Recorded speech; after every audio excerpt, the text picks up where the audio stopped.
এই জামাটার এই সুন্দর ফুলগুলো একটা আলু দিয়ে করা, আর আলু দিয়ে স্টাম্পা বানিয়ে ব্লক প্রিন্টের অনেক সুন্দর সুন্দর ডিজাইন করা যায়।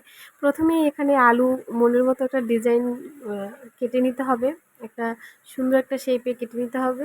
তারপরে আমি এখানে নিয়েছি অ্যাক্রিলিক লাল কালার, যেটা সেটা। তো জামাটা যেহেতু সবুজ তাই আমি লাল রং নিয়েছি। তো আমার ছেলের এরকম একটা জামা ছিল, তাই ভাবলাম এটাকে একটু রঙিন করা যাক। তো এখানে আলুর উপরে ডিজাইন করে সেটা রঙে লাগিয়ে আমি জামাটার উপরে জাস্ট প্রেস করে দিয়েছি।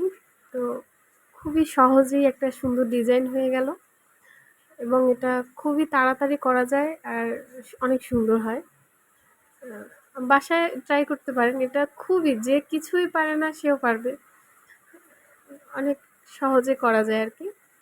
এই যে কতগুলো ফুল হয়ে গেল, কত সহজে, কত কম সময়ে কতগুলো ফুল হয়ে গেল, একটা সুন্দর ডিজাইন হয়ে গেল।